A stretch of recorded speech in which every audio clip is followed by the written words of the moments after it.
Good morning everyone welcome back to my channel Aparna Rai blog. তোমরা সকলে কেমন আছো? আশা করি সকল বন্ধুরা যে যেখান থেকে ভিডিওটি দেখছো সকলে ভালো আছো, সুস্থ আছো, আর আমরাও ভালো আছি।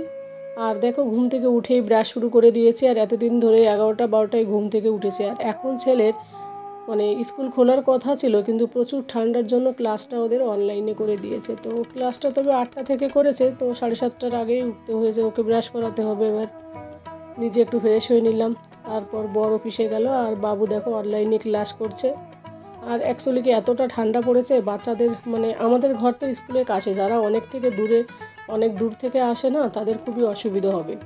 তারপরে এখানে ঝাড়খণ্ডের পুরো গভর্নমেন্টেরই করে দিয়েছে, কোনো স্কুলই খুলছে না আর কি, সবই স্কুলগুলো আর কি আর এক সপ্তাহ অনলাইনে ক্লাস চলছে।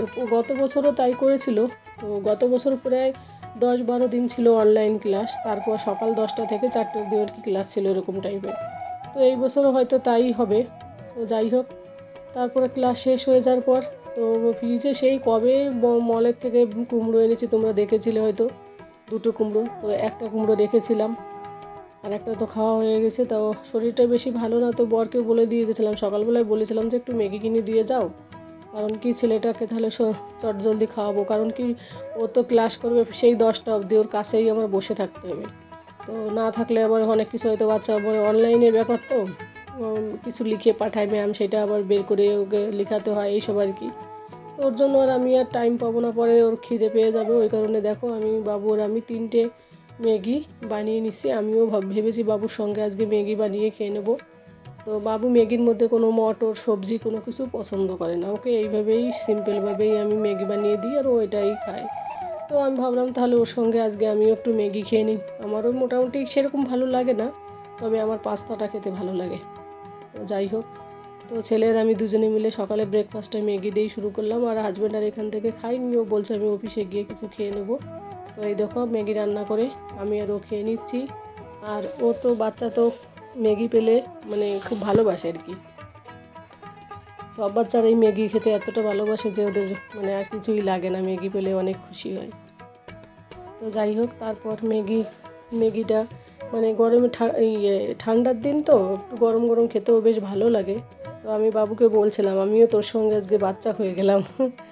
তো যাই হোক বন্ধুরা, একটা কথা বলি তোমাদের সঙ্গে, আমরা দেখবে একটা অচেনা পথ দিয়ে যদি 2বারের থেকে 3বার যাই, আমাদের কাছে সেই পথটি দেখবে সেই পথটা আমরা পুরো সেটাকে আর অচেনা মনে হয় না, চেনাই মনে হয়। কিন্তু একটা মানুষকে যদি আমরা যতদিন দেখব, সারা জীবনও যদি দেখি, অনেক সময় সেই মানুষকে আমরা চিনতেও পারি না, এরকম একটা ব্যাপার।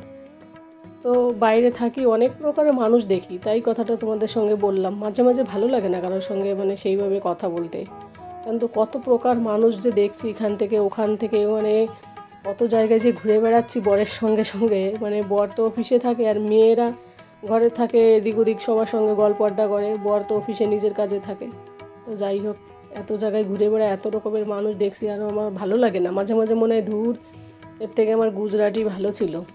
যতই কলকাতা বলো আর ঝাড়খণ্ড বলো, যেখানেই বলো না কেন। তো যাই হোক, গুজরাটের আমি সত্যি খুব ভালো ছিলাম। ওখানকার মানুষগুলো এতটা সৎ, আর কি বলবো। এমনিতে এই জায়গাটা এমনিতে ভালো লাগে না, কিন্তু অনেক প্রকার মানুষ এখানে এসে দেখছি, অনেক অনেক। সব কথা ইউটিউবেতে বলাটাও ঠিক না, তো বলছি না। তো বন্ধুরা দেখো, কথা বলতে বলতে ওই কথা বাদ দিই। তো আমার দেখো রান্না জোগাড় করে নিচ্ছি। তো বরকে বললাম কুমড়োটা নষ্ট হয়ে যাচ্ছে, তাহলে শুধু কুমড়োর তরকারি রান্না করব। তো তার জন্য মাছ ছিল ফ্রিজে, রুই মাছ এর আগের দিন এনেছিল, তো সেই মাছ বের করে রেখেছিলাম ঘুম থেকে উঠেই। তো যাই হোক, মাছটা ভেজে নেবো, কুমড়ো দিয়ে আলু দিয়ে রান্না করব। আর একটা কথা কি, মাছটা যখন আমি ফ্রাই করছি না, তখনই হাজব্যান্ড ফোন করে বলছে, আমি এবার তাও রাতেরবেলা বলেছিলাম যে যদি অফিসে সেরকম কিছু রান্না হয় তাহলে বলো, আমি সকালে দুপুরে রান্না করবো না, আমার শরীরটা ভালো না। তো আমাকে জানাতে একটু লেট করলো। এবার যখন আমি মাছটা ফ্রাই করছি, তখন আমাকে বলছে যে অফিসে পুরি টুরি এসব হচ্ছে, তো তুমি তাহলে রান্না করো না। আমি বলছি আমি তো রান্না অলরেডি শুরু করে দিয়েছি। তো যাই হোক, ও বলো ঠিক আছে, তাহলে রান্না করে রেখে দাও, রাতেবেলা ওটা গরম করে খেয়ে নেবো। আমি বলছি ঠিক আছে। তারপর চান করে বাবুকে নিয়ে একটু ছাদে গেলাম। অনেকগুলো অরেঞ্জ ছাড়িয়ে নিয়েছি, আর কিছু বাদাম নিয়ে গিয়েছি। ছাদে বসে আমার রোদের মধ্যে বাদাম খেতে বেশ ভালোই লাগে, তো তার জন্য। আর এই দিকে দেখো, বাবু কী করছে, জামা কাপড় মেলে দিয়ে আমি এবার ওইগুলো আনতে গেছি, আর ও সেই চাকু দিয়ে মাটি দিয়ে এইগুলো করছে। ওর না মাটি দিয়ে খেলতে খুব ভাল লাগে। ছোটোবেলায় গুজরাটেও একটা উঠান ছিল, বড় একটা সিঙ্গেল বাড়িতে থাকতাম, তো সেই বাড়ির মাঝখানে একটা নিম গাছ ছিল, নিম গাছের চারি সাইডে একটু মাটি ছিল। ও তখন থেকে ওই মাটি দিয়ে ঘাঁটতো। তো যাই হোক, তারপরে এর আগের যেদিন দেখলে তো যে আমি তিলের এটা এনেছিলাম বিগ বাজার থেকে, তো বিগ বাজার তো না, এখন আর রিলায়েন্স, তো ওইটা একটা খাওয়া হয়ে গেছে, আর একটা এই যে বের করবো।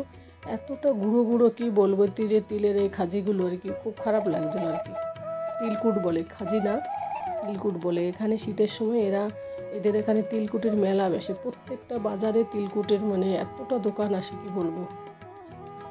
আর অনেকগুলো অরেঞ্জও এনেছিল, সেইগুলো একটু গুছিয়ে রেখে দিচ্ছি। আর শীতের সময় কোনো ফল খেতে ভালো লাগে না, প্রায় 1 মাসের বেশি হয়েছে অ্যাপেল কিনে এনেছে, তো এখনও 2-4টে পড়ে রয়েছে। আমার তো ইচ্ছাই করে না, গরমের সময় অ্যাপেল থাকলে কতবার যে খেয়ে নিই, প্রতিদিন 2-3টে করে। তো অরেঞ্জ ওই জন্য আনতে চাইনি, তো আমি ওকে বললাম যদি ভালো পাও নিয়ে আসো। আর অরেঞ্জগুলো জানো তো, যেগুলো দেখবে এবড়ো খেবড়ো, মানে খোসাটা অতটা তেলে টাইপের না, ওই অরেঞ্জগুলো না খেতে মিষ্টি হয়। এই যে অরেঞ্জগুলো দেখছো না কেমন লাগছে দেখতে, অদ্ভুত, কিন্তু এইগুলো খেতে সত্যিই মিষ্টি হয়। তো আর অ্যাকচুয়ালি কি যতগুলো এই এনেছিল মানে 2 কিলো, তো প্রত্যেকটা অরেঞ্জই মিষ্টি হয়েছিল, খুব খেতে খুব সুন্দর হয়েছিল। তো বাবু আর ওর পাপা বেশি খায় না, ওর পাপা তাও একটার অর্ধেক খায়, আর বাকি আমি খেয়ে নিই। তো যাই হোক, তারপর আমাদের বেসিনটা একটুখানি ডিস্টার্ব হচ্ছিলো, তো ভাইকে নিচে দাদাকে বলেছিলাম, তো দাদা দেখো নতুন বেসিন কিনে দিয়ে মিস্ত্রি পাঠিয়ে দিয়েছে। তো মিস্ত্রিরা দুপুরবেলা খাবো, এর মধ্যে ওরা এসছে এগুলো লাগাতে। তো 2জন লোক এসছে, তো জলের নলও এখন বন্ধ করে রেখেছে, কোনো কাজ করতে পারছি না। যাই হোক, এরা যাওয়ার পরে তারপরে আমরা খেতে বসবো। আর এইটা বেসিনটা তো আজকে ইউজ করাও যাবে না, আর বেসিনটা খুব সুন্দর হয়েছে, বেশ ওভাল। তো এই আমি ছোটো আনতে বলেছিলাম, কিন্তু বড় একটা ছোটো একটা এনেছে, তো আমি এইটাই বললাম দাদাকে, বললাম দাদা এইটাই ভালো হয়েছে, এটাই লাগিয়ে দাও। দাদা তার জন্য এটাই লাগালো। তো খুব সুন্দর বেসিনটাও। তো বেসিনটা লাগানোর পরে আর এই দেখো আমার রান্নাটা আধা রান্না করে রেখে দিলাম, পরে এইদিকে ভাত, পরে এগুলো রাতের বেলা আবারই করব। তারপর ওরা বেসিন লাগিয়ে চলে গেল, যখন বড় টিফিন বক্স, সেই বড় টিফিন বক্স নিয়ে এলো। প্রত্যেকবার এই টিফিন বক্সটা ম্যাক্সিমামই আনে। এর আগের দিনও বিরিয়ানি এনেছিল সানডেতে, এইটাতেই। তো এই দেখো কুলচার, ওই যে পলিথিনে বাঁধানো রয়েছে হচ্ছে পুরি, এইটা হচ্ছে ভাত। এত বলি মানে ভাত কম দিতে, তবু ভাত বেশি দেয়। ভাত আমরা খাইও না, লুচি পেলে ছেলেরা আমার লুচিতে হয়ে যায়, যাই হোক আর কি। আর এটা ছিল মটর ডাল না মানে ছোলার ডাল আর কি, যাই হোক। আর এটা ছিল পায়েস, আর নিচেরটা ছিল ওই গ্রিন মটর আলু দিয়ে সবজি বানিয়েছিল, টমেটো দিয়ে হালকা টক করে, বেশ ভালো লাগছিলো। এমনিতে অফিসে তো ননভেজ এইসব কিছু বানায় না, তো আজকে দুপুরে লাঞ্চটা এটা দিয়েই হবে।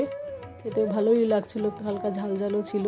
তো আমি অনেকগুলো পুরি খেয়েছি, বাবু 2টো না 3টে খেয়েছে, আর ওর পাপা একটা খেয়েছে, ওর পাপা ভাত খেয়েছে। আমার বর জানতো পুরি এইসব খেতে ভালোবাসে না। যাই হোক, প্রতিদিন যে কথাটা বলি আজকেও বলছি, বন্ধুরা যারা নতুন ভিডিওটা দেখছো তাদের যদি ভালো লাগে আমার এই ভিডিওটি, তাহলে আমার চ্যানেলটিকে সাবস্ক্রাইব করে দিয়ে আমার পাশে থেকো, আর পাশে থাকা বেল আইকনটি প্রেস করে দিও, তাহলে আমি যে ভিডিওগুলো দেবো সেগুলো সবার আগে তোমাদের কাছে পৌঁছে যাবে। আর এত সময় ধরে তোমরা সকলে আমার ভিডিওটা দেখলে, তার জন্য তোমাদের সকলকে অনেক অনেক ধন্যবাদ। আর ভালো লাগলে অবশ্যই কমেন্ট করে জানিও।